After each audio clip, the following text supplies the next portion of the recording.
수행 열심히 하셨지요? 왜 수행 열심히 했다면 다 부끄러워요. 수행 안 하시지 않으셨죠? 예, 수행에서는요, 여러분, 수행은요, 안 하지만 아니면 돼요. 설령 열심히 하지 않더라도 수행은 있지만 않으면 돼요. 왜냐하면 계속 사역하니까요. 우리는 사마타 수행 하는 게 아니거든요. 우린 지혜 명상을 해요. 지혜 명상은요, 하고 해 나가게 되면요, 조금씩 사역가요.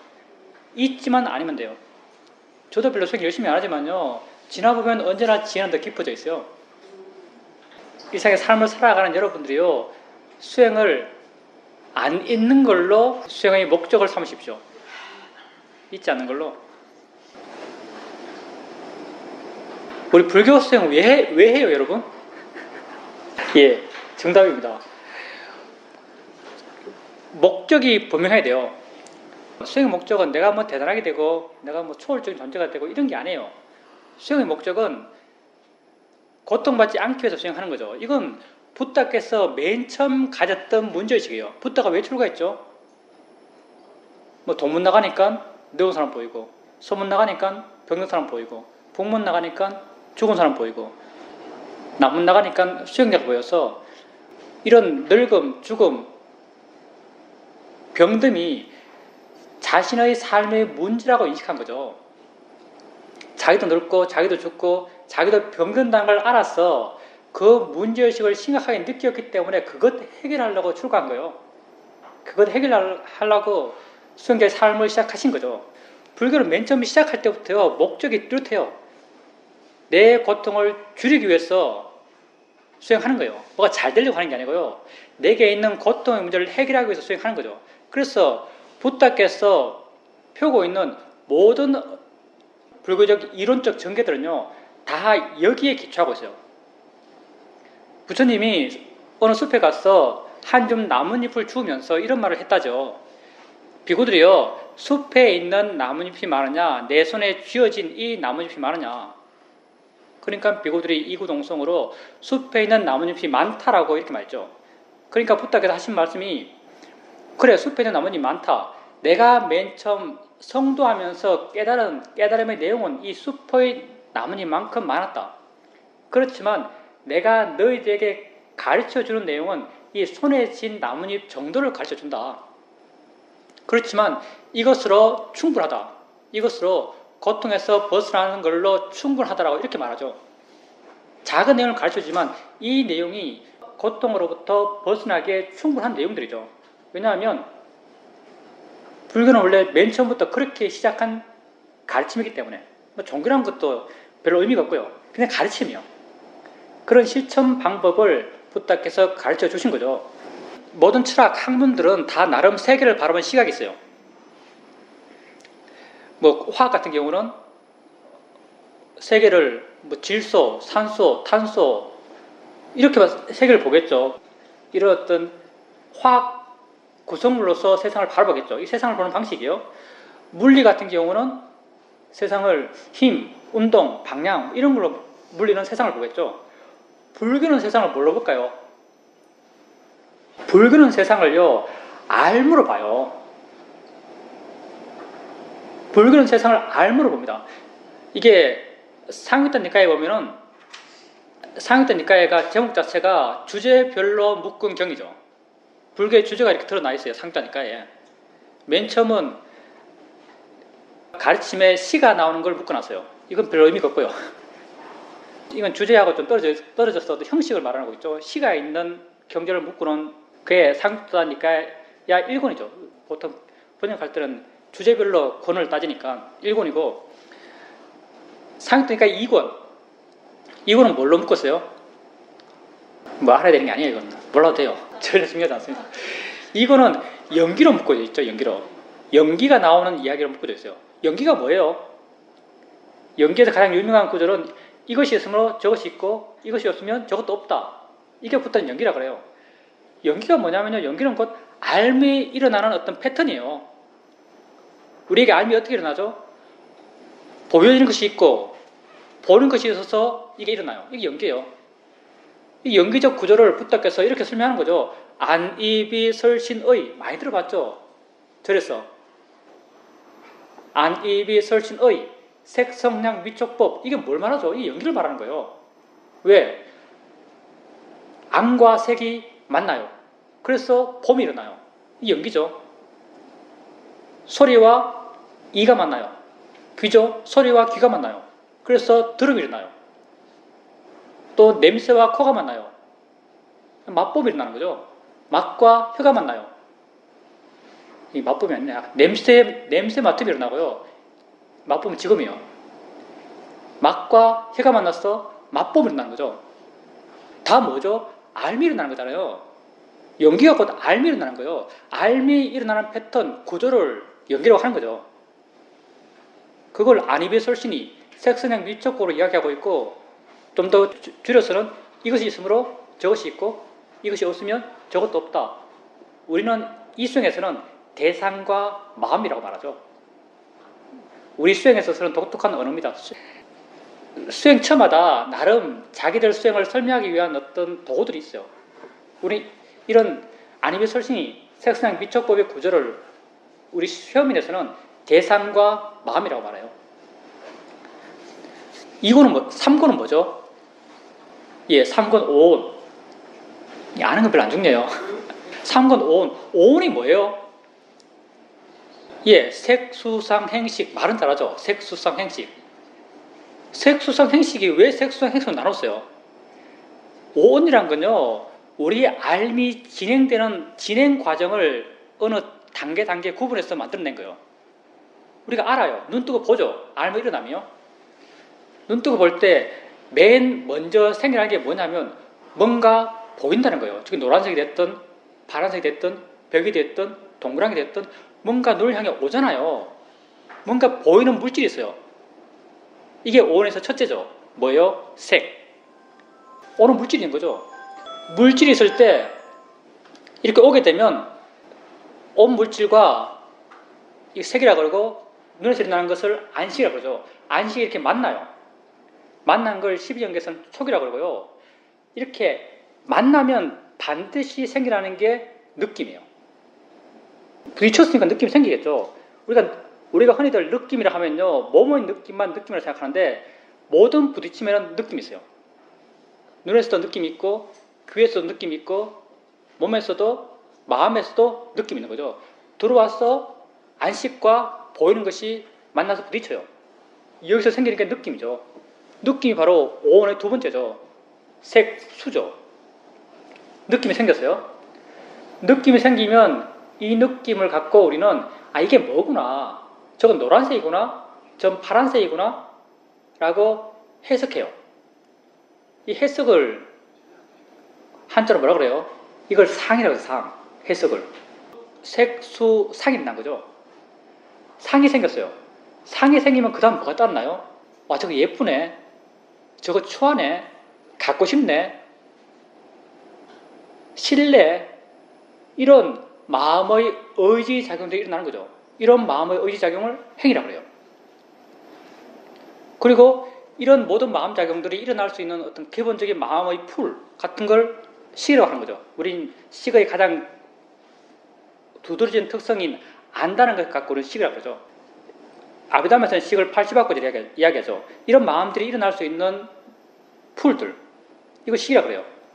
이렇게 색수상행식이란 오온이란 어떤 주제도요, 그게 다 알을 갖고 이야기하는 거예요.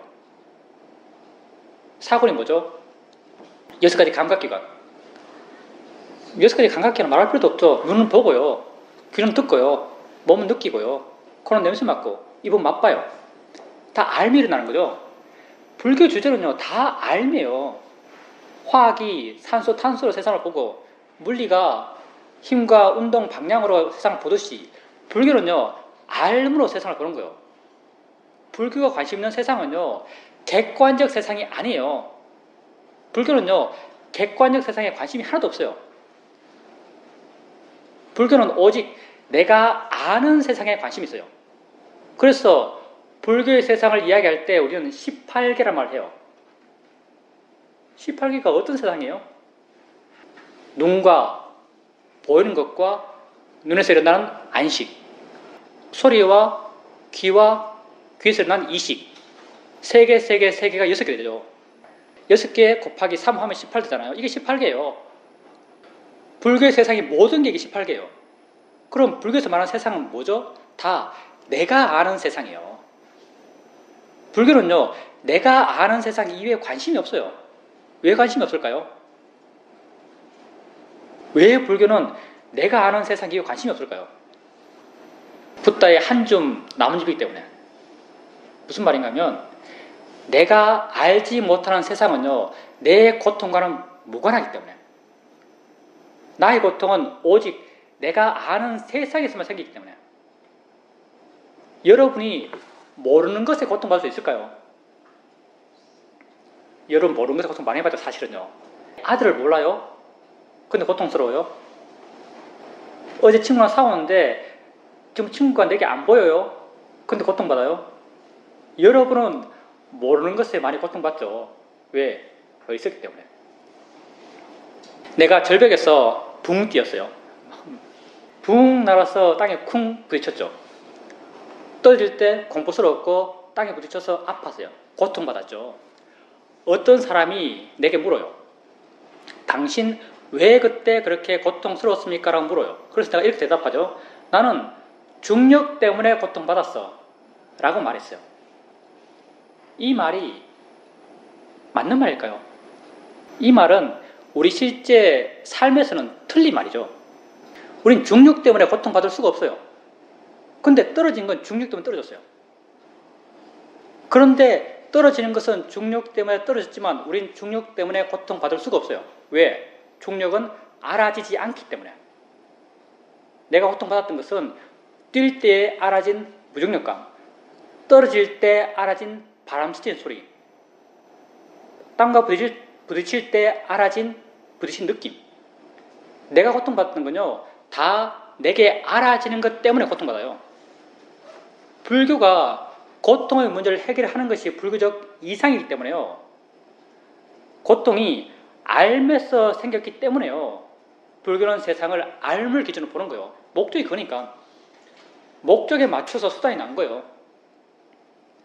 목적이 고통을 줄이는 것이고 고통이 알면서 생겼기 때문에 알물 기준으로 세상을 보는 것이고 세상의 전체 세상을 18개로 이야기해요. 18개는 곧 내가 아는 세상이에요. 아까 우리가 어제 친구랑 싸운 이야기 했는데 여러분은 어제 친구랑 싸우면 지금 괴로워요. 친구가 지금 알아지지 않는데 누가 여러분에게 너 지금 왜 그렇게 괴로워해? 라고 물으면 여러분 이렇게 말하겠죠. 어제 친구랑 싸웠어. 지금 괴로워. 라고 말해요. 그럼 내가 여러분 물어봐요. 지금 여러분은 괴로워요.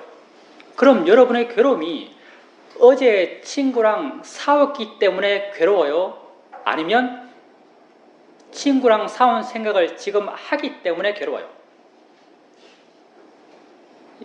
친구랑 싸운 생각을 지금 하기 때문에 괴로운 거예요. 친구랑 싸워서 괴로운 게 아니에요. 친구랑 싸운 생각을 지금 하니까 괴로운 거죠. 친구랑 싸운 생각은 지금 내게 알아져요. 내게 알아지는 것 때문에 고통받는 거죠. 그럼 여러분의 고통의 해결은 무엇을 통해서 가능하겠어요? 알물, 이해함을 통해서 가능한 거죠. 고통이 거기 생겼으니까. 고통이 알면서 생겼어요. 당연히 알물 이해하면 고통이 해결되는 거죠. 고통을 해결하기 위한 우리의 수행이 바로 위퍼사나 수행이에요. 그럼 위퍼사나 수행 뭐예요?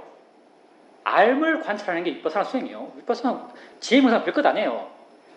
고통이 알면서 생겼기 때문에 알물 관찰하는 게 바로 위퍼사나 수행이죠. 알미 뭐 있어요?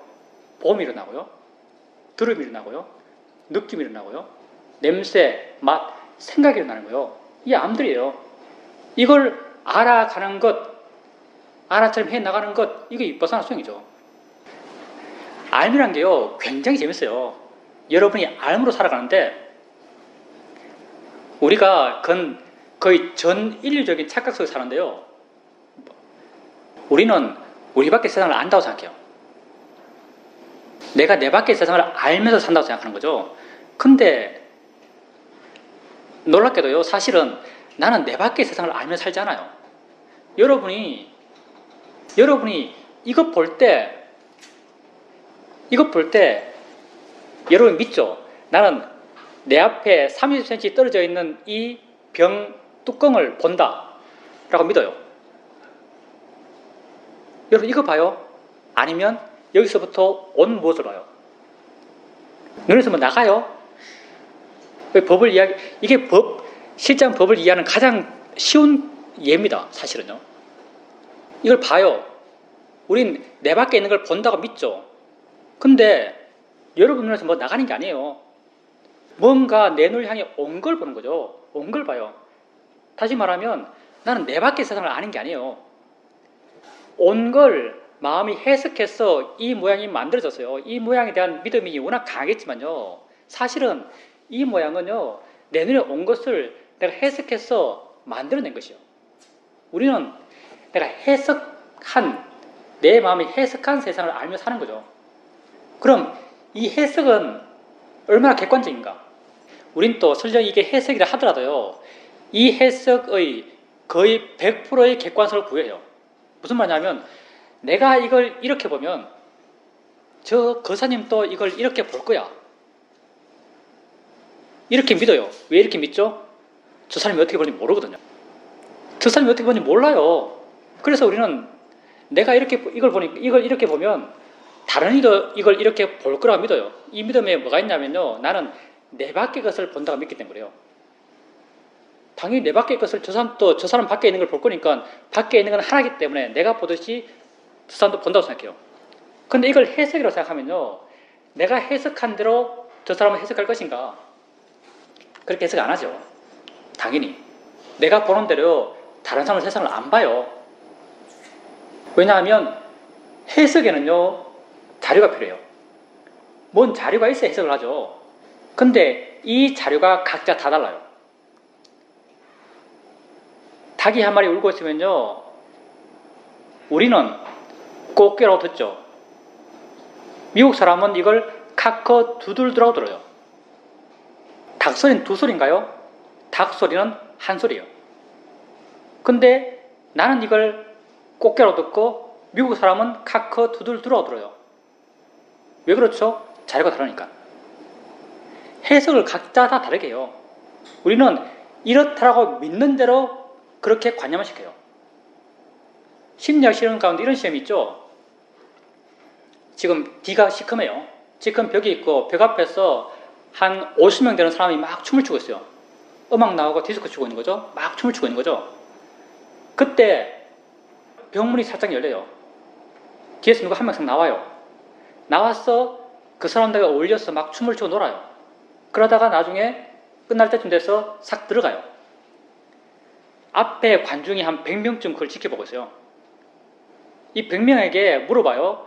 여러분 춤추는 가운데 뒤에서 나온 사람이 있었는데 본 사람 있어요? 라고 물어봐요.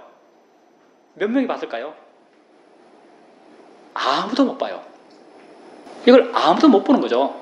왜 못 볼까요? 이 100명이요.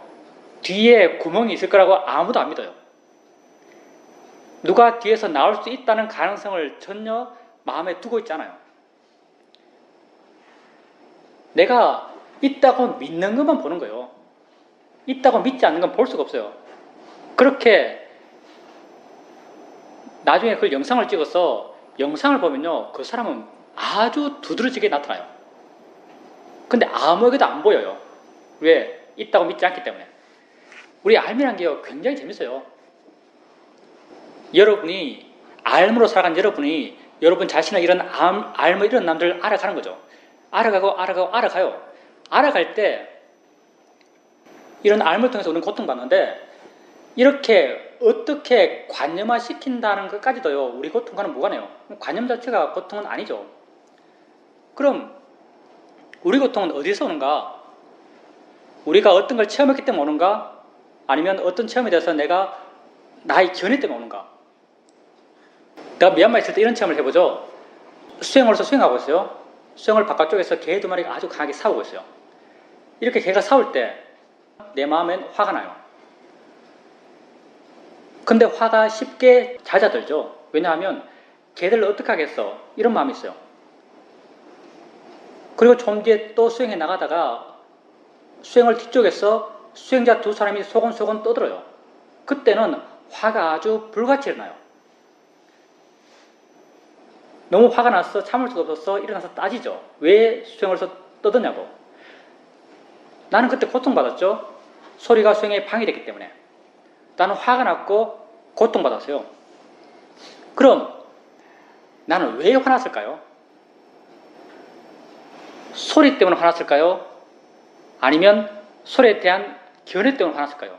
세상의 상식은요, 큰 소리가 더 크게 방해되고 더 큰 화를 일으키고 작은 소리가 더 작게 방해되고 더 작은 화를 일으킨다는 게 세상의 상식이죠. 근데 실제 삶의 처음에서는 나는 큰 소리에 작게 화냈고 덜 고통받았고 작은 소리에 크게 화냈고 더 크게 고통받았어요. 나는 소리 때문에 화났어요? 나는 소리에 대한 견해 때문에 화났어요. 나는 소리에 대한 견해 때문에 화난 거예요. 관념에 대한 견해 때문에 화난 거죠. 관념 그 자체 때문에 화난 게 아니에요. 여러분이 삶에서 고통스럽죠. 고통받을 때 여러분이 흔히 하는 생각은 저걸 봐서 고통스러워. 저 소리가 듣기 싫어. 이런 상황이 고통스러워. 여러분이 아는 것을 여러분 고통의 원인이라고 생각하죠. 근데 실제 안 그래요. 여러분은 무엇을 체험하기 때문에 고통받는 게 아니죠. 여러분은 그 체험에 대해서 어떤 견해를 갖고 있기 때문에 고통받는 거예요. 견해 때문에 고통받는 거죠. 근데 이 견해는 아주 가변적이에요. 나와 남이 다르고 내 개인에 있어서도 지금의 나와 다음의 나가 달라요. 견해는 계속 이렇게 바뀌어갈 수 있는 거예요. 견해를 고통받지 않는 방향으로 바꿔갈 수 있어요. 이렇게 견해를 고통받지 않는 방향으로 바꿔가는 우리의 노력이 바로 이 수행이죠. 견해가 바뀔 수 있기 때문에요. 불교라는 것이 가능해요. 고통을 줄인다는 게 가능한 거죠. 만약에 삶의 체험 그 자체가 고통의 원인이라고 한다면요, 우린 고통을 줄일 수가 없어요. 마치 원죄처럼. 봐야 되는데요. 보여지는 그것이 내 고통의 원인이라면 난 그 고통을 줄일 수가 없어요. 들리는 소리 그 자체가 내 고통의 원인이라면 난 고통을 해결할 수가 없어요. 왜냐하면 들으면서 살아야 되니까. 근데 내게 알아진 것에 대한 견해 때문에 내가 고통받기 때문에 우린 고통을 줄여갈 수 있어요. 이렇게 알을 알아가면서 알아침 해나가면서 알에 대한 견해를 바꿔가면서 우린 점점점 덜 고통받는 존재가 되어나가는 거죠. 그럼 도대체 우리가 알을 알아가면서 뭘 이해해야 하는가? 도대체 뭘 이해하길래 고통이 줄어든다고 말하는가? 이런 거죠. 또 이 이해 한번 들어봅시다. 보고 있어요. 보고 있는데 봄에 있어서 진짜 있는 것은 이 동그란 거예요? 이 모양이에요? 아니면 눈을 향해 오고 있는 무엇이에요? 알매에서 진짜 있는 것. 불교는 알물 기준으로 보는 거예요. 객관성에 관심이 없고요. 아는 세상에 관심이 있어요. 내가 이걸 알아요. 이런 모양으로 이런 색깔로 아는 거죠. 이런 모양으로 이런 색깔로 아는 데 있었어. 진짜 있는 건 이런 모양, 이런 색깔이에요? 아니면 내 눈을 향해 오고 있는 무엇이요? 내 눈을 향해 오고 있는 무엇이죠? 봄에 있어서 진짜 있는 건 내 눈을 향해 오고 있는 무엇이죠? 이걸 법이라고 그래요. 내 알면 진짜 있는 것. 만약에 이게 또 있다면요. 이건 다른 모양, 다른 색깔로 보여요. 이것도 내 눈에 보여요. 난 이걸 보면서 알고 있어요. 이 봄에 있어서 진짜 있는 건 뭐겠어요? 내 눈을 향해서 오고 있는 무엇이에요? 그럼 이것으로부터 오고 있는 것, 이것으로부터 오고 있는 게 뭐가 다르죠? 진짜는 뭐가 달라요?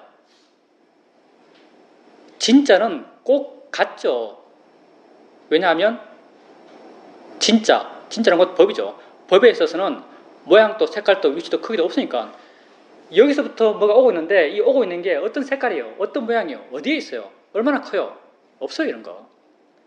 오고 있다는 성질만 존재해요. 여기서 또 오고 있는 것, 여기서부터 오고 있는 것이 꼭 같아요. 이게 법이죠. 왜 불교에서 법 이야기하는가?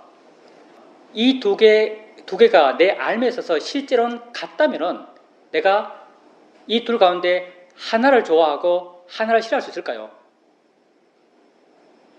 뭘 욕심내고 뭘 대상 화낼 수 있을까요? 화낼 수 없어요. 욕심과 화가 일어나잖아요.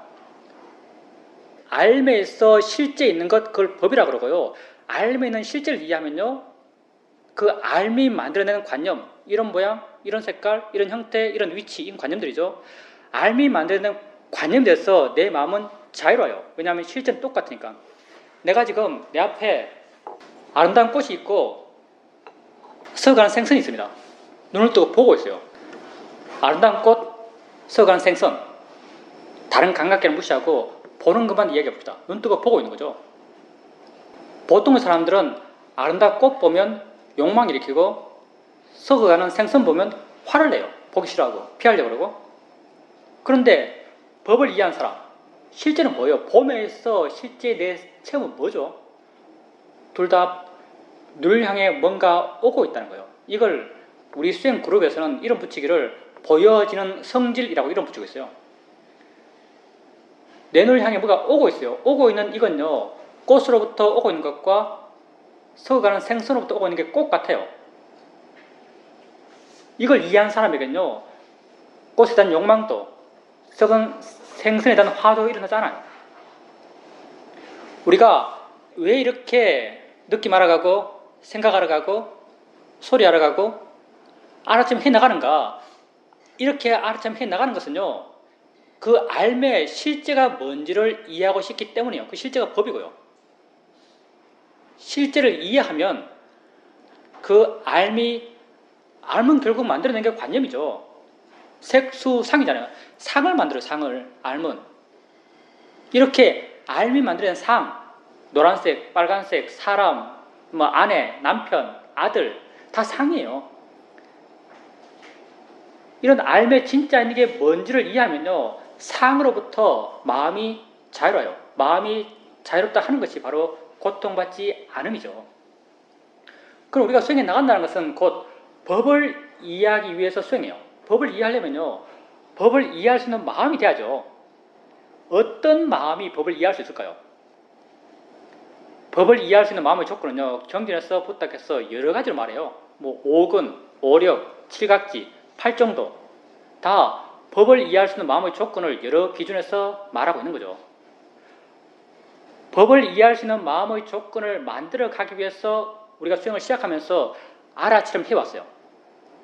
어떤 알아차림이 법을 이해할 수 있는 마음인가? 가볍고 활기차고 관심 있고 깨어있는 마음. 여러분이 다른 수행 많이 했던 분도 계실 텐데,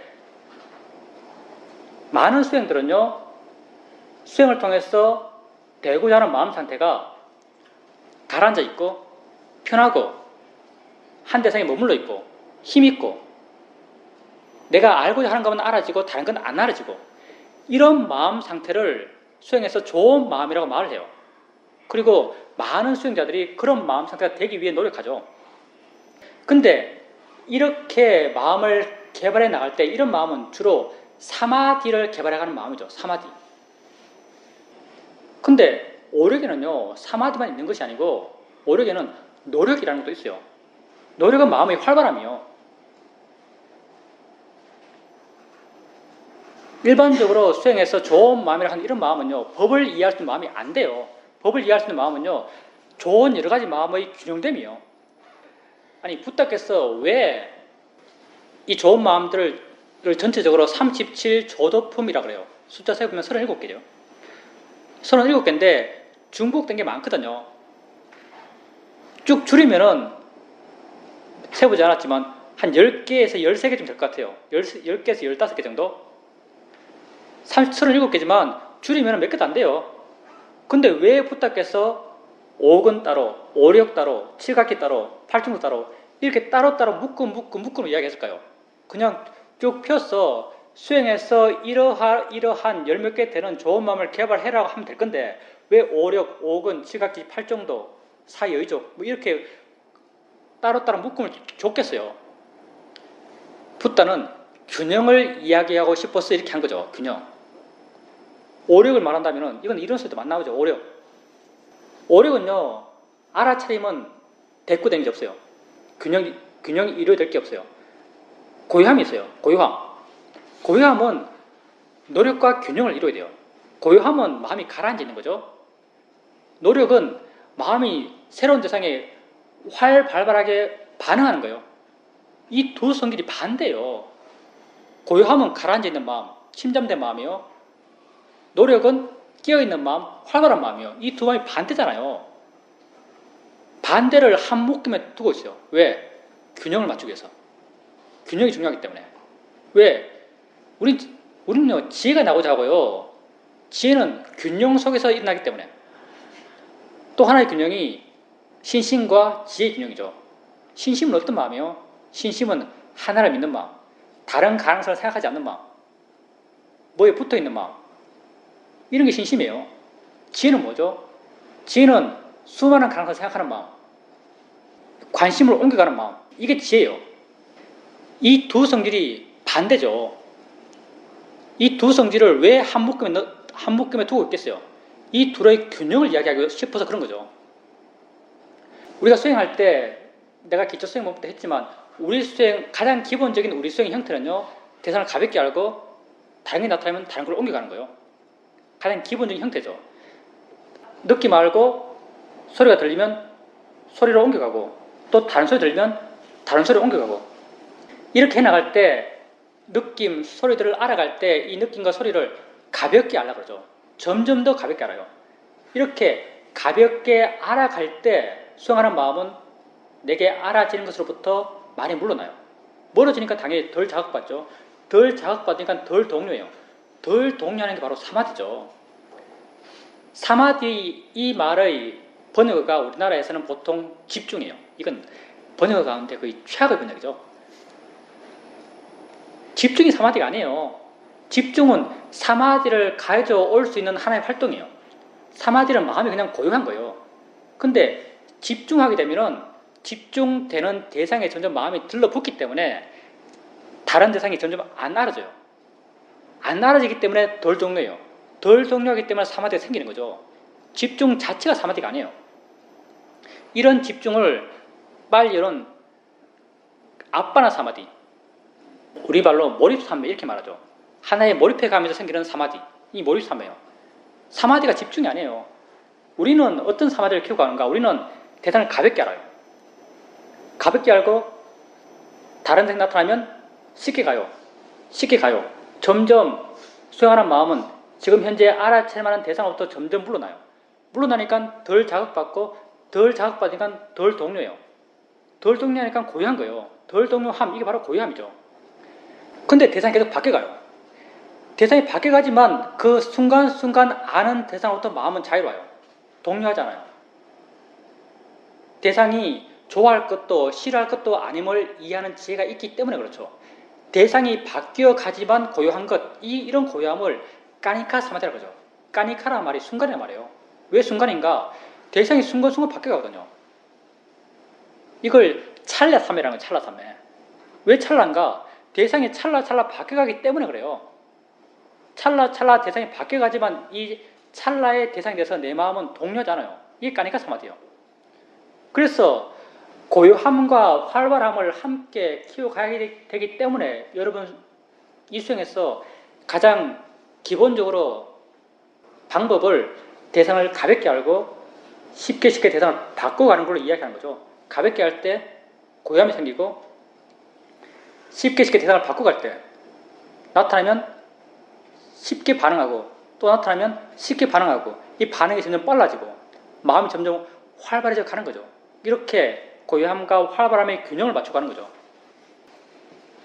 위파사나 수행은요, 균형된 마음이 되고자 수행해 나가는 거예요.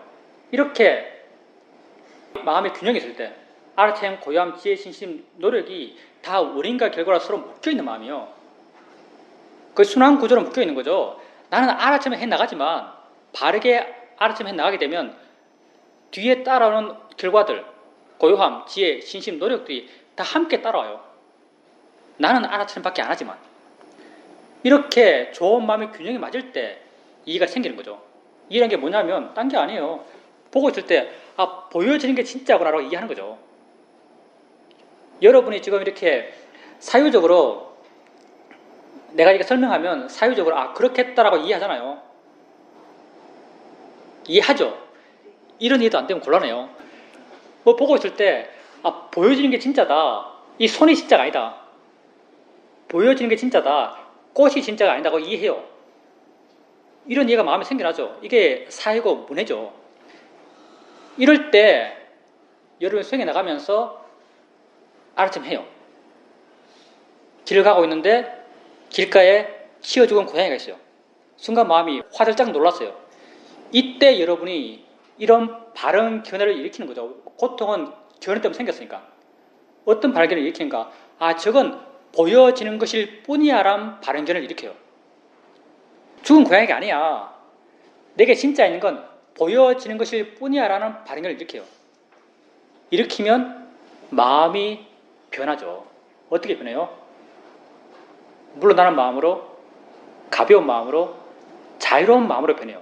죽은 고양이로부터 물러나고 가볍고 자유로워진 마음으로 변하는 거죠. 이게 지혜가 내 마음을 변화시키는 거예요. 지혜가 날 좀 더 적게 고통받게 만든 거죠. 이런 바른 견해를 지속적으로 일으켜줘가면서 수행해 나가요. 수행해 나가요. 이런 바른 견해는요, 현재 내게 있는 알물 대상으로 일어나는 거죠. 봄, 들음, 느낌, 생각을 해서 일어나요. 근데 현재의 알은 여러분에게 없을 수가 있나요? 현재의 알은 없을 수가 없어요.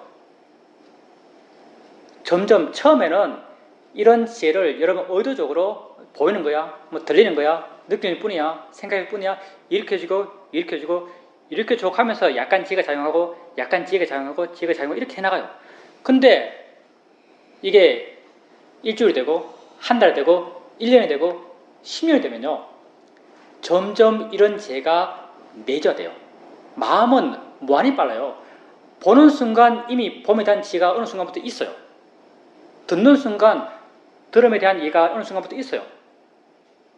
그렇게 되었을 때 수행 초반기에는 경험하고 고통받았다가 견해 바르게 해서 물러나고, 경험하고 고통받았다가 견해 바르게 해서 물러나고, 이런 패턴을 수행해 나가지만요,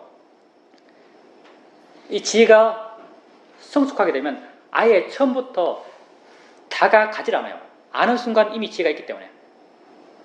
지혜는 여러분이 아니에요. 여러분 마음이 아니에요. 내 마음이 아니에요. 지가 조건제가 스스로 일어나는 거예요. 이 조건 중에 가장 큰 조건은요, 뭔가를 안다는 것이요. 경행을 계속 하고 싶다 한다면요, 그 사람의 수행의 방향이 참 바르다고 볼 수 있어요. 그 사람이 또 이 수행 방법을 바꾼 지가 얼마 안 되잖아요. 근데 이제 이전의 수행은 경행을 그렇게 중요시하지 않았고요. 좌선은 그냥 중요시했겠죠. 좌선할 때는 수행하는 맛이 나요. 힘도 주게 되고 노력하는 것 같기도 하고 애씀도 있고 해서 수행하는 것 같아요. 근데 그렇게 애쓴 내가 개입해서 강하게 개입해서 내가 하는 수행을 오래 했고 이게 익숙한 사람들은요, 경행하게 되면 이건 수행하는 것 같지가 않아요. 노력하지 않고 힘도 안 주고 뭐 하는지 풀풀 날리는 것 같아요. 수행하는 느낌이 안 들죠. 근데 그 사람께서 지금 경행하면 수행하는 느낌이 드는 거죠. 그런 수행을 통해서 마음이 좋아지는 것도 알게 돼요. 그러니까 그 사람이 지금 수행의 방향이 참 바르다고 볼 수 있고요. 경행할 때 마음이 이렇게 좋아지는 것은요, 다른 이유가 있잖아요. 물론 수행 그 자체가 좋을 수도 있고 또 마음이 현재에 있기 때문에요. 수행에서 가장 기본적으로 내 고통을 줄이는 가장 기본적인 그건요, 마음을 현재에 두기 때문에 그렇죠. 우리가 고통받는 내용을 보면요, 그 내용들은 대부분이 과거의 내용이고 미래의 내용이에요. 마음이 현재 내게만 있어도요, 우리 고통의 원인은 많이 사라져요. 그래 그 사람께서 마음을 자기 안에 두고 현재의 자기에게 마음을 두기 때문에 그런 고통이 줄어드는 거죠. 근데 그 미얀마 가면 수행센터 가면요, 수행센터에 스케줄이 있는 거죠. 수행 프로그램이 있는데 수행 프로그램은 어느 윗바사나 수행지에 가도 프로그램은 언제나 1시간 자선, 1시간 경행이에요. 왜 수행 프로그램을 1시간 자선, 1시간 경행으로 짜냐면요, 경행은 몸이 활동적이잖아요. 몸이 활동적이면 마음도 활발해져요. 몸과 마음은 서로 연관되기 때문에. 마음이 활발하면 바로 노력이에요. 좌선은 몸이 정적이잖아요. 몸이 정적이면 마음도 정적이에요. 정적인 마음이 바로 사마디예요. 좌선 기행을 교대교대로 하는 이유는 활발함과 고요함의 균형을 맞추기 위해서 아예 프로그램을 좌선한 시간, 경행한 시간 이렇게 짜고 있어요. 그 선생님께서 이게 경영이 좋다 하더라도요, 한 시간, 물론 상황상 계속 경영으로 수행해야 된다 모르겠지만, 좌선을 할 여유도 있다면요, 한 시간 정도 경영하고는 좌선으로 수행의 그런 형태를 바꿔주는 것이 더 도움될지 모르겠어요. 그리고 그 선생님께 또 아주 고민되는 일이 있었는데, 업무상 고민되는 일이 있었는데, 뭐 될 대로 되겠지. 이렇게 생각하니까 마음이 편해졌잖아요. 그러니까 그래 어쩌겠어. 마음이 편해졌어요. 근데 이건요, 수행과 상관없어요. 우리가 이제 관념적 지혜와 통찰 지혜가 있어요. 통찰 지혜가 곧 수행적 지혜죠. 우리가 관념적 지혜와 수행의 지혜를 어떻게 구분하는가? 단순해요. 내게 지금 알아지지 않는 것에서 지혜가 생기면 관념의 지혜예요. 내게 지금 알아지는 것에 대해서 지혜가 생기면, 이해가 생기면 이건 통찰의 지혜죠. 그 선생님께서 업무와 관련해서 생각을 하고 있어요. 그러면서 생각을 따라서 걱정을 막 일어나고 있어요. 이거 어쩌겠어 라고 하는 것은요, 사실은 살아오면서 나름 체득한 삶의 지혜라고 할 수 있는 거죠. 이건 현재 내게 알아지는 것은 이해가 아니에요. 만약 그 사람이 이때 생각을 하면서 걱정하고 있는데, 생각을 알면서, 그때 생각이 알아지잖아요. 생각하고 있으니까. 생각을 알면서, 아, 이거 생각일 뿐이지. 내용은 그냥 내용이지. 내용에 내가 왜 화내지? 그냥 내용은 그냥 내용인데? 라는, 이게 이해됐다면요, 이건 수행적이에요. 통찰이 되죠. 그리고 이 통찰이 되면요, 다른 생각을 할 때도 그대로 적용돼요. 그거 당연하죠. 걱정하는 마음 있잖아요. 걱정하는 마음을 알고 있으면 누가 지켜보고 있는 거죠. 걱정하는 마음을 알고 있어요. 알고 있다는 게 무슨 말이냐 하면요, 걱정하는 마음과 나와의 동일치가 약했단 말이죠. 걱정하는 마음이 객체화된 거죠. 우리가 걱정할 때 정말 괴로운 것은요, 이 걱정하는 마음을 나와 강하게 동일치하기 때문에 그래요. 이게 대상화되면요, 크게 내게 영향을 못 줘요. 걱정하는 마음을 알아차림하고 있다면요, 알아차리는 힘만큼 걱정하는 마음부터 마음은 물러나 있어요. 그러니까 당연히 걱정하는 것이 약해지죠. 고민거리는 맞죠. 고민해야죠. 생각해야죠. 해결 방법을 찾아야죠. 근데 고통받을 거리는 아니에요. 거사님이 지금 가다가 순간 생각이 부쩍 났어요. 아, 가스레인지에 불을 켜놓고 왔네? 생각했어요. 거사님은 보통의 거사님, 수행하지 않는 거사님은요, 그걸 해결할 때까지 계속 불안하고 초조하고 서둘고 막 이렇게 하고 있어요. 고통받으면서 해결해 나가는 거죠. 근데 수행하는 거사님은요, 생각이네 라고 알아요. 생각이라고 안다 해서요, 생각이 사라진 게 아니에요. 생각이라고 알면요, 그 생각으로부터 조금 자유롭고 조금 덜 고통받아요. 덜 고통받지만 할 일을 하는 거죠. 사람 있으면 사람 전화하고, 사람 없으면 옆집에 전화하고, 할 일은 해요. 그렇지만 덜 고통받으면서 하는 거죠. 삶에서 어떤 체험도요, 고통받을 필요는 없는 거죠. 똑같은 일을 하는데요. 똑같은 일을 하는데 왜 고통받으면서 해요? 고통 안 받으면서 똑같은 일을 하는데. 힘든 건요, 걱정하면서 힘들어도 똑같고요, 걱정 안 하면서 힘들어도 똑같아요. 결과는 똑같아요. 수행하는 방법은 두 가지가 있죠. 수행이라는 것이 우리의 고통을 줄이는 것이고요, 우리의 고통을 줄이는 데 있어서는 줄이는 테크닉은 두 가지예요. 하나는 도망가는 것, 하나는 직접 싸우는 것. 거사님께서 지금 일어나니까 마음이 걱정을 찾고, 걱정을 계속 굴려가면서 계속 고통받아요. 이때 거사님이 경행하면 되겠네 라고 생각해요. 경행하면 좋아질 텐데 라고 생각하는 거죠. 이건 일종의 도망가는 거예요. 위파사나 수행을 한다지만 도망가는 거죠. 걱정거리를 피하려고. 거사님이요, 직접 그걸 대민하세요. 마음이 생각한다고 하세요. 걱정거리라고 이름 붙이지만요, 사실은 다 생각의 내용이에요. 생각이 필요할 수도 있어요. 필요한 생각을 하지만 걱정하면서 할 필요는 없어요. 내가 가서 뭘 해야겠네라고 생각한다면 그 생각하는 걸 아세요. 알면 조금 자유로워져요. 거사님의 삶의 체험이 돼서요, 거사님의 가치를 투영하지 마세요. 생각이 일어난 거죠. 걱정거리가 일어난 게 아니에요. 생각으로 아셔야 돼요. 그걸 생각으로 알아채려면 하면은 마음은 조금 물러날 것이고 좀 덜 고통받을 거예요. 그렇게 계속 생각을 알아가다 보면 어느 순간 생각이네라는 이해가 마음에 조금씩 생겨갈 거예요. 이렇게 조금씩 이해해 나가는 거죠. 이해를 통해서 조금씩 자유로워지는 거죠. 설령 걱정할 생각이더라도요, 그냥 그건 생각이요. 걱정할 게 아니에요. 우리는 이 두 가지를 워낙 강하게 밀착해서 어떤 같은 것처럼 느끼지만요, 실제 생각하는 것과 걱정하는 것은 전혀 다른 마음이에요.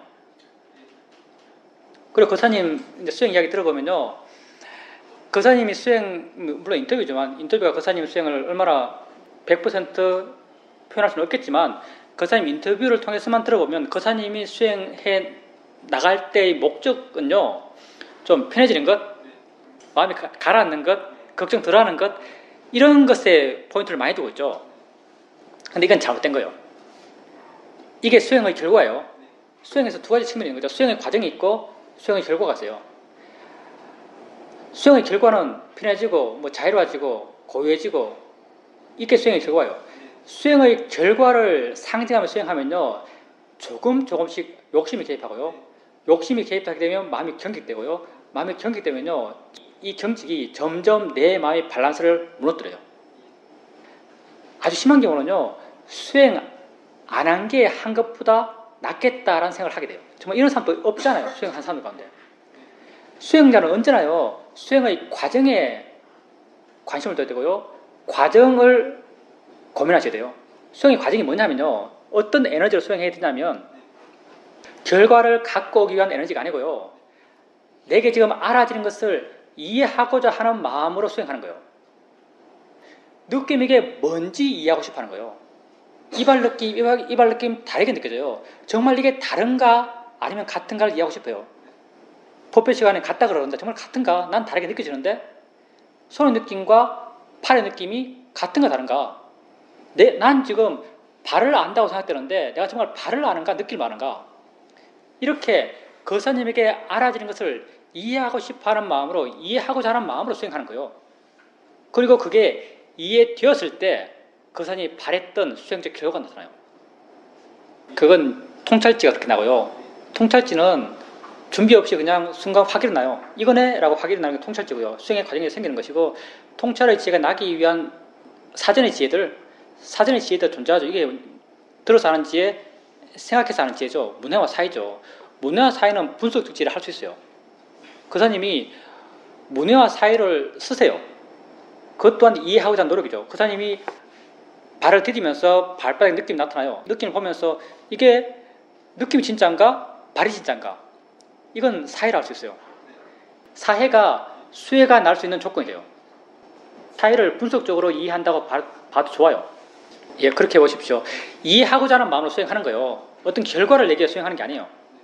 당연히요, 인생의 제일 큰 고통은 죽음 같죠? 근데 죽음이 아닙니다.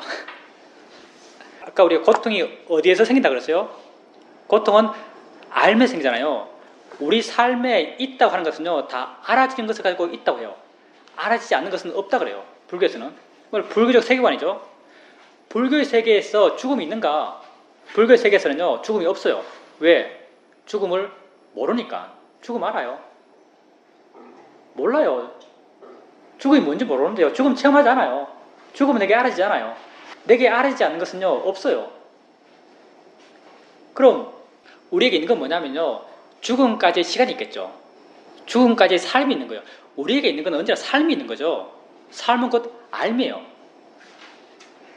죽어갈 때, 이제 그러니까 고통스럽다면요, 죽어가는 그 순간이 고통스럽다 할 수 있겠죠. 죽음이 고통스러운 게 아니고요, 죽어가는 그 시간들이 고통스러울 수 있을 거예요. 그러면 죽어가는 그 시간에서 나는 어떤 내 삶의, 내 존재의 가치를 발견할 것인가? 어떤 가치가 있겠어요? 죽어가는데 별로 발견할 가치가 없죠. 그때 내가 살아오면서 이거 됐어, 내 아이 컸어, 이거 됐어, 내 재산이 얼마나 많아, 이게 내 삶의 가치를 와닿겠어요? 안 와닿아요. 그럼 우리는 죽음에 가까이서 수행하고 싶어하고, 이 수행을 통해서 마음이 좋은 상태로 죽고 싶어요. 그럼 어떻게 이렇게 좋은 마음이 될 수 있는가? 이 순간에도 이건 지금 현재 우리가 수행하는 건 똑같아요. 죽어갈 때 뭐가 있겠어요? 몸에 고통이 있어요. 몸이 아프죠. 아픈 걸 알아차리며 느낌이다라고 이해해요. 느낌이라고 이해하면요, 마음은 조금 아픔으로부터 좀 물러나 있어요. 아픔을 알아차림하고 아픔을 느낌이라고 이해하면요, 아픔으로부터 좀 물러나 있어요. 물러난 자유로움을 내가 느껴요. 내가 이렇게 좀 물러나 있다고 알면요, 그 순간 내 마음엔요, 그런 자유로움을 느끼는 그 순간의 가치가 느껴져요. 내가 참 바르다, 옳다, 참되다라고 느껴져요.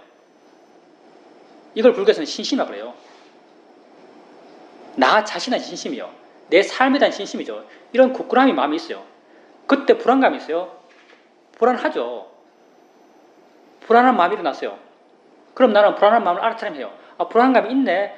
불안한 마음의 작용이 있구나라고 알아차림해요. 그리고 이걸 내가 하는 것이 아닌 마음 지가 스스로 해나가는 것이라고 이해해요. 그때 내 마음은 불안함으로부터 조금 물러나 있어요. 조금 자유로워요. 지가 있기 때문에.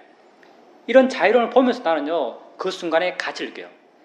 우리 삶의 가치는요, 살아온 70평생이 있지 않아요. 과거는 없거든요. 우리는 오직 현재 있고요. 내 삶의 가치 또한 현재 가치를 느끼는 마음이 일어나는 거예요. 지혜를 알 때 지혜 있는 그 순간의 가치를 느끼는 마음이 일어나요. 이거 신심이라고 해요. 이렇게 죽음이 고통스러운 게 아니고요. 고통스럽다면 죽어가는 그 시간들이 고통스러울 거예요. 근데 죽어가는 그 시간들 또한 내가 뭔가를 알아가는 시간이에요. 그 알아가는 것을 대상으로 난 수행할 수 있고요. 지금 그 훈련 계속하고 있잖아요. 알아가는 그것들에 대해서 난 수행할 수 있고요. 그리고 그런 이해들을 평생 동안 수행하면서 쌓아왔어요. 지금 또 자선오래 하면 다리가 아파요. 아픔 보면서 자인치아 대상이 하면서 그 아픔이 아픔이 아니고 느낌이구나라고 이해해 나가요. 그래 이해하면 마음은 그 느낌으로부터 물러나고 가볍고 자유로워요. 죽을 때 똑같아요. 아픔이 있어요. 똑같이 봐요. 똑같은 지혜가 작용해요. 계속 아픔을 봐왔기 때문에 그런 이해가 계속 사회에서 강해져 왔어요. 죽어가는 그 순간에도 그런 아픔을 보면서 그런 지혜가 작용할 거예요. 그러면서 지혜로 인해서 자유로운 나를 발견하고요. 내가 자유롭다고 아는 순간 가치 느끼는 마음, 의미 느끼는 마음이 일어나요. 내 존재를 의미 있게 느끼는 마음. 그래서 고통이 있지만 난 행복 또한 있어요. 이렇게 죽어가지만 나는 이 수행을 통해서 좋은 마음을 계속 키워가면서 죽을 수 있어요. 그래서 우리가 가장 잘 죽는 방법은요, 수행하면서 죽는 거예요. 죽지 않았을 때, 지금이잖아요. 지금 수행해 갔어요. 지금 알아가는 것이랑요, 죽을 때 알아가는 게 똑같아요. 지금 뭘로 알아가요? 느낌들, 소리들, 보는 것, 걱정, 화, 초조함, 이런 게 보살님 수행의 대상이고요. 이걸 알아가면서 그게 실제 뭐가 있나 이해하고요. 그런 이해가 깊어지면 그렇게 알아지는 것으로부터 자유로워요. 죽어갈 때도 내가 아는 건 똑같아요. 내 삶의 내용은 언제나 똑같아요. 다 아님의 서신이 세상 미처법이에요. 죽어갈 때도 내 삶의 내용은 보고, 듣고, 느끼고, 생각하고, 맛보고, 냄새 맡고 이거예요. 그때 보는 거 보면서 자유로움을 느끼고, 들리는 거 들으면서 자유로움을 느끼고, 화를 보면서 자유로움을 느끼고, 초장을 보면서 자유로움을 느껴요. 왜? 평생 해온 거니까 그게 평생 해온 거예요. 그런 자유로움 속에서 나는 내 존재의 의미를 느껴요. 신심을 느끼는 거죠. 그렇게 내 스스로 만족하면서 죽을 수 있어요. 너무 이상적인가요? 난 그래 될 수 있다고 생각해요. 그렇게 되려면요, 수행이, 이거 우리 가속도라 그러는데요, 내가 하려 하지 않아도 수행이 되는 정도까지는 해야 돼요. 내가 하려 하지 않아도 수행이 되는 정도. 이게 아주 어렵다 싶지만요, 별로 어렵지 않아요. 왜냐하면 수행이라는 것은요, 원래 해왔던 데서 약간의 덧칠을 하는 거예요. 원래 해왔던 게 뭐냐면 원래 알아왔던 거죠. 여러분 걸으면서 보고 걷잖아요. 들으며 걷잖아요. 다음에 느끼며 살았잖아요. 다 해왔던 거예요. 해왔던 것에 대해서 수행이라는 것은 그 해왔던 것을 약간 바르게 보려고 노력하는 거예요. 노란색이 아니고 보이는 거야. 진짜 그거니까. 날 욕하는 내용이 아니고 소리야. 지금 아픈 게 아니고 느낌이야. 원래 해왔던 것에서 해왔던 것을 바라보는 시각만 잠깐 바꿔요. 이게 바른견해죠. 팔정대 처음이 바른견해잖아요. 바른 견해로 내 해왔던 것을 보려고 해나가는 거예요. 이게 수행이에요. 왜 그게 바르기 때문에 그건 이해가 생겨나요. 원래 그러니까 그게 가짜라면 이건 쇠뇌죠. 예, 가짜라면 쇠뇌예요. 근데 이게 진짜기 때문에 쇠뇌가 아니고요. 이해예요. 이해가 생겨나요. 상식적으로 약간만 생각해보면 진짜가 뭔지 이해할 수 있죠. 내가 지금 이걸 보는 게 아니에요. 눈상에 온못을 보는 거죠. 온못이 진짜라고 붙다는 이야기하고 있어요. 이게 색이라고요. 보면서 여러분 자꾸 마음에 바른 견해를 일으키는 거죠. 온못이 진짜야. 동그라미 진짜가 아니야. 보여지는 형상이 진짜가 아니야. 눈을 향해 오고 있는 무엇이 진짜야. 자꾸 이렇게 그런 식으로 보고 그런 식으로 보고 그런 식으로 보면요. 점점 정말 보여지는 게 진짜라고 이해해요. 왜 그게 진짜 정말 진짜니까 그게. 법이 정말 그걸 하니까. 이게 점점점 굳어져 가는 거죠. 점점 이해가 깊어져 가는 거예요. 그러면 죽어갈 때도 이런 이해가 작용해요. 평생 해온 거니까. 이런 이해가 깊어지지 않을 수가 없어요. 왜냐하면 앞으로도 계속 보고 살 거니까.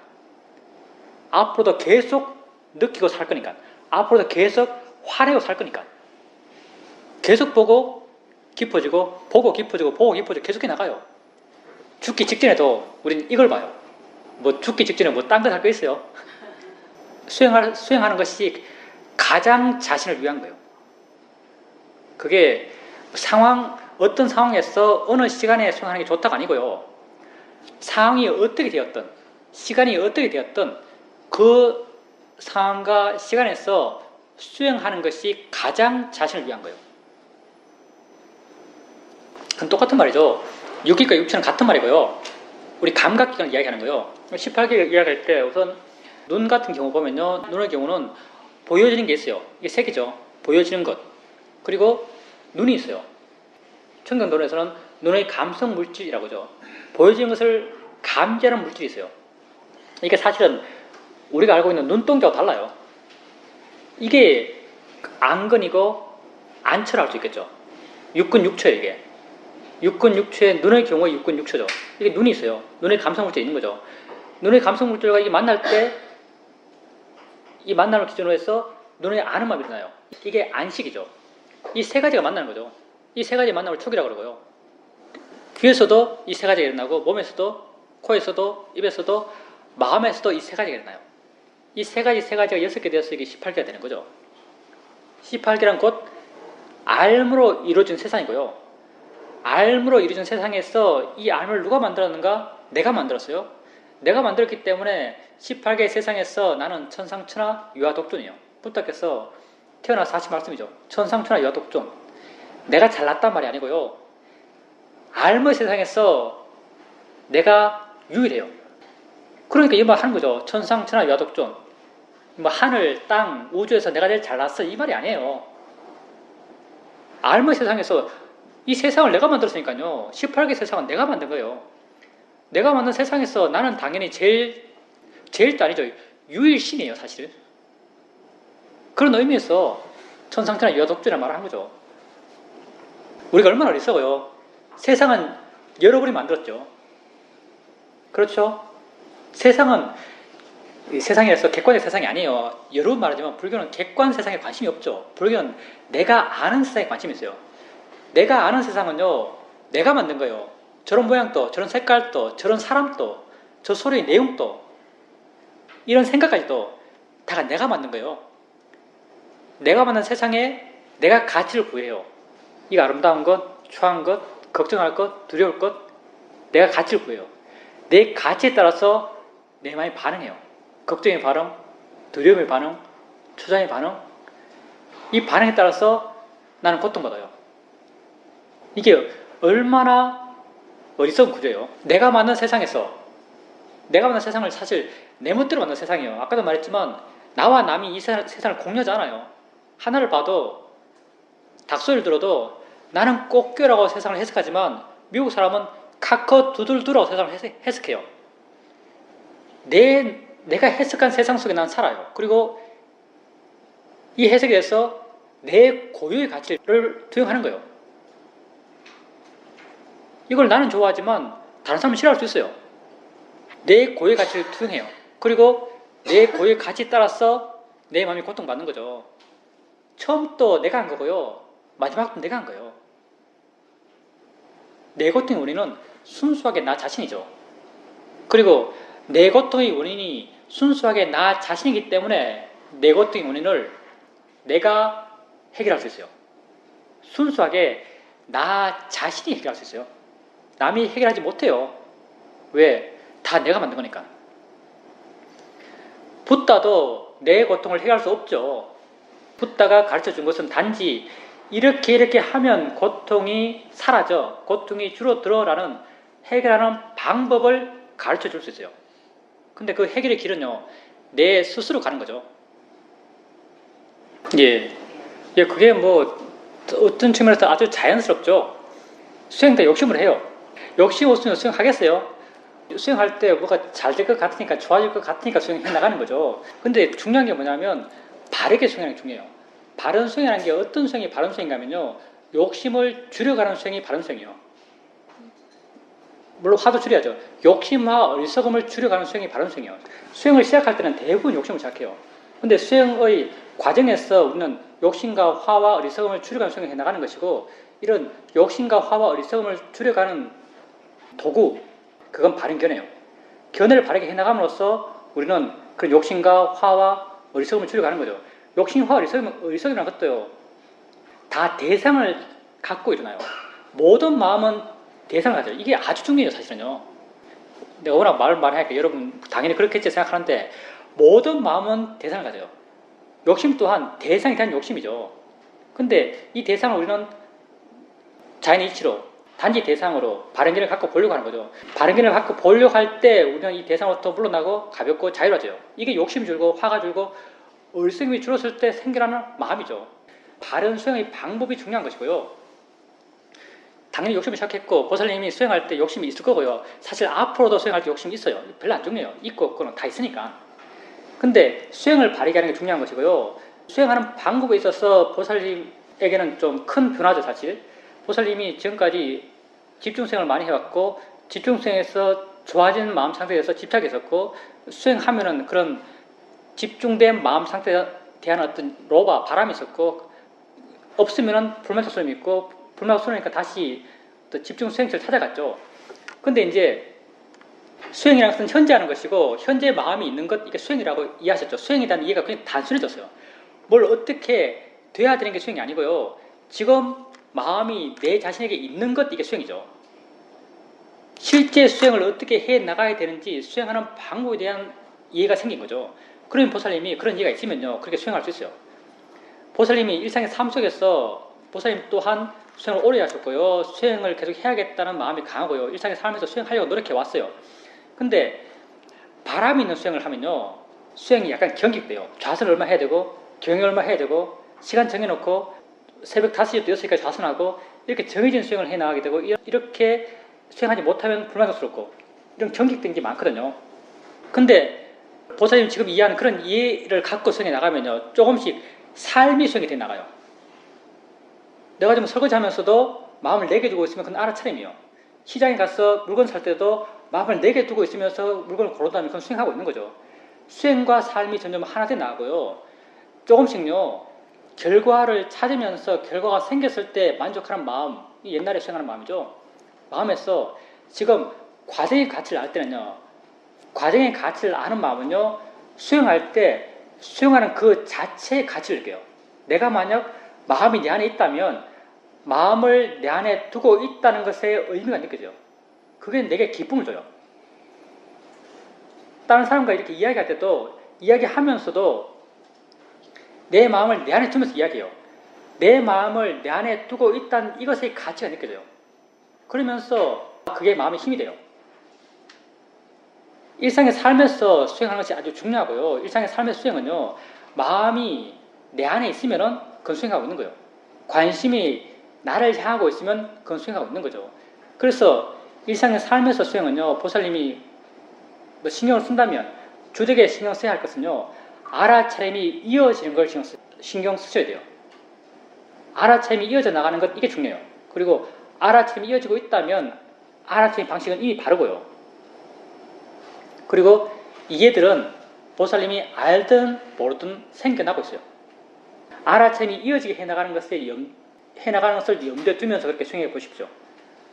보살님도 지금 아는 마음을 이해하시니까요. 알아차림을 그냥 애써 나서면 안 할 거예요. 그냥 던져두고 지켜보는 알아차림 해나갈 거예요. 이렇게 지켜보는 게 이어져 나가면 돼요. 그러면 작은 이해들이 생겨나고 조금씩 마음이 좋아져가고 하고 있다는 것에 의미가 느껴지고 함과 더불어서 마음이 점점 좋아져가는 것을 알게 될 겁니다. 아까 우리가 죽음 이야기했는데 나이가 들잖아요. 담마숲에서 나왔던 주제인데 나이가 듭니다. 나이가 들면 몸이 쇠해져요. 몸이 쇠해지면 마음도 쇠해질까요? 예, 영향을 받겠죠. 마음도 쇠해진다고 생각하겠죠. 우리가 세상에서 많은 사람들이 나이가 들고 늙음이죠. 늙어지면은 마음의 약함을 체험하죠. 어떻게 체험하냐? 사람 봤는데 이름 생각 안 나요. 가는데 사제 같은 건데 길이 어딘지 모르겠어. 아침에 뭘 하겠다고 생각했는데 까맣게 잊어버렸어. 이름을 갖고 마음이 약해졌다고 말해요. 이런 건 약해져요. 근데 과연 그럼 만약에 수행은 마음으로 하는 거죠. 수행은 마음으로 하는 거예요. 우리가 나이가 들어가면서 마음이 점점 쇠해진다면 그럼 어떤 측면에서 이런 생각을 해볼 수 있는 거죠. 그러면 나이가 들어가고 늙어가고 죽음에 가까이 되면 점점 마음이 약해지니까 수행도 점점 안 되겠네. 수행도 점점 못해지겠네. 이런 생각을 해볼 수 있는 거죠. 만약 이렇다면 우리 수행적 가치가 급전직하죠. 이렇다면 어떻게 생각하세요? 우리가 나이가 들면 감각기능이 둔해져요. 옛날에 인체신비 다큐 보니까 지하철이 휙 지나가는데 젊었을 때는 지하철 소리를 이렇게 듣습니다.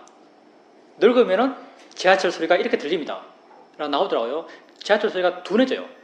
뭉쳐지고 날카롭지가 않아요. 감각기가 무너지니까요. 귀에서도 진동을 감지할 수 있는 촉수 같은 게 있는 거죠. 촉수 같은 게, 돌기 같은 게 드러나 있어요. 이 돌기들의 진동이 부딪히면서 어떤 소리가 감지되는 거죠. 이 돌기가 나이가 들어가면서 점점점 무너져요. 점점 죽는 거죠. 감각기관이 둔해져 가요. 감각기관이 둔해지면 당연히 더 선명하게 안 보이고 더 선명하게 안 들리고 더 선명하게 안 느껴지고 생각 또한 더 선명하게 생각 못해요. 뇌도 마찬가지일 거니까. 뇌도 늙을 거잖아요. 물질이 늙어요. 뇌도 늙을 거니까. 그러면 수행은 과연 어떨 것인가? 수행이 만약에요 감각기관에 의지한다면은 수행도 못해질 수도 있을 거라고 생각해요. 감각기관 한 일이 뭐예요? 감각기관 결국 만들어내는 것은 관념이거든요. 보면서 어떤 모양, 색깔, 위치를 만들어요. 들으면서 어떤 소리, 내용을 만들어요. 마음이란 감각기는 마음속의 형상들, 마음속의 생각의 내용들을 만들어요. 이런 건 다 둔해질 거예요. 둔해진 건 체험하잖아요. 생각도 선명하지 않고 보여준 것도 희미하게 보이고 들려진 소리도 무슨 말인지 잘 못 알아듣겠고 만약에 감각기관에 의지한 수행, 감각기관에 의지한 수행이라면 바로 관념에 의지한 수행이죠. 우리가 관념에 의지한 수행을 해나가게 되면요 수행은 떨어질 거예요. 왜냐하면 선명하게 안 보이니까 선명하게 안 알아지니까. 근데 우리 수행은 관념을 대상으로 한 수행이 아니죠. 물론 수행 처음 할 때는 법을 이해할 수 있을 만큼 좋아진 마음의 조건을 만들기 위해서 관념에 의지의 수행이에요. 들려진 소리, 보여지는 보임, 느껴지는 느낌들 이렇게 관념을 대상으로 수행해 나가지만 관념을 대상으로 수행해 나가서 수행하는 마음이 좋아지면 어느 순간부터는 법을 대상으로 수행해요. 내게 진짜 있는 것, 내 알머리 진행에 진짜 있는 걸 대상으로 수행해 나가는 거죠. 내 알머리 진짜 있는 건요 감각기관의 선명함과 무관해요. 이걸 지금 선명한 하얀색으로 보는 게 수행에서 별로 의미가 없어요. 나는 법을요 보여지는 걸로 이해하고 있어요. 이건 실제는 보여지는 것이에요. 보여지는 것은요 선명함과 관념의 선명함과 무관해요. 감각기관의 뛰어난 감지도와 무관한 거죠. 내가 수행해 나가면서 궁극적으로 이해해 나가는 법이고요. 법은 관념화되는 게 아니에요. 모양 있고 색깔 있고 위치 있고 이런 게 아니죠. 그렇기 때문에 내가 소리를요 희미하게 듣더라도 법은 선명해요. 들리고 있는 거죠. 보이고 있는 것이 내게 희미하게 보이더라도 법은 선명한 거죠. 보여지고 있어요. 생각의 내용이 선명하지 않더라도 법은 선명해요. 마음이 뭘 하고 있어요. 마음이 생각하고 있는 거죠. 이렇게 실제로 법에 대한 이해가 분명하다면 법에 대한 이해의 지혜 또한 분명하게 드러나는 거죠. 따라서 우리가 관념에 의지한 수행을 한다면은 나이가 들고 늙어가면서 수행하지 못할 거야라고 말할 수도 있어요. 관념을 대상으로 한 수행은요 대부분 힘쓰면서 수행하거든요. 애쓰면서 힘쓰면서 노력하면서 수행해 가요. 노력은 곧 마음의 힘이고요. 마음의 힘은 당연히 나이가 들어가면서 약해지죠. 그렇게 관념을 대상으로 하는 수행은 나이가 들어가면서 늙어가면서 못해질 것 같기도 해요. 그렇지만 법을 이해한 수행은요 이것과 무관해요. 왜냐하면 관념에 의지하지 않기 때문에. 우리가 수행을 해나가면서 수행의 과정을 설명한다면 수행의 과정을 워낙 다양한 측면에서 이야기하죠. 하나의 과정의 전개가 이렇게 말할 수도 있습니다. 처음에는 관념을 대상으로 해요. 엉덩이 느낌 알았다가 소리 느낌 알았다가 이 소리 들었다가 저 소리 들었다가 이렇게 알아차림 해 나갔던 대상들은 다 관념적으로 알아진 것이죠. 엉덩이 느낌, 손의 느낌, 새소리, 바람소리 관념적으로 알아진 것을 대상으로 알아차림 해나가요. 가볍고 활기차게. 그러면서 점점 마음 물러나고 가볍고 활기차고 깨어있고 관심 있는 마음이 개발돼 나가는 거죠. 수행하는 마음. 이런 마음이 개발돼 나가면 어느 순간부터는 소리 들으면 소리 혼자 있는 게 아니고 소리와 함께 다른 무엇이 있는 듯이 느껴져요. 이게 아는 마음이에요. 소리가 지 혼자 있다면 내게 어떻게 들리겠어요? 소리가 지 혼자 있다면 들릴 수가 없죠. 소리와 뭔가 다른 게 하나 있으니까 내 쪽에서 작용하는 내 쪽이랑 무슨 어깨를 밀어붙인 거예요. 소리가 있고 내 쪽에서 작용하는 뭐가 있으니까 소리가 들리죠. 소리와 함께 내 쪽에 작용하는 무엇 이게 아는 마음이에요. 소리로부터 마음이 물러나고 가볍고 자유로워지면요 소리와 함께 다른 무엇이 있구나라고 이해해요. 마음을 이해한 거죠. 이때 마음을 이해할 때는 이 이해는요 관념에 의지해요. 소리를 알면서 소리 듣는 마음을 이해하고 느낌을 알면서 느낌 아는 마음을 이해하고 생각의 내용을 알면서 생각하는 마음을 이해해요. 관념에 의지해서 법을 이해하죠. 근데 법에 대한 이해가 점점 깊어져가요. 나중에 애쓰지 않아도 법이 이해돼요. 이렇게 법에 대한 이해가 깊어지면요 관념은 일어나고 있지만요 관념에 의지하지 않고 법을 이해해요. 지금 아는 마음 아는 분들 대부분 그렇잖아요. 지금 가만히 던져두고 자기 일어나는 것을 전체로 알면서 안다는 것을 이해하고 있는 수행자들은요 대부분이 알아들이는 것에 관심이 하나도 없어요. 이 소리, 저 느낌 관심이 하나도 없죠. 그냥 그것들은 일어나고 있어요. 여러분은 단지 안다는 것에 관심을 두고 있죠. 이 안다는 것은 이 안다는 이해는요 관념에 의지하고 있지 않아요. 법 그 자체를 이해 나가죠.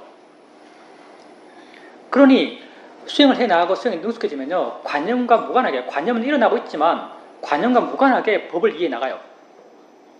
그래서 이런 결론을 낼 수 있죠. 법을 이해하는 수행, 실제를 봐나가는 수행에 있어서는요 수행의 수준이 나이와 무관하다고.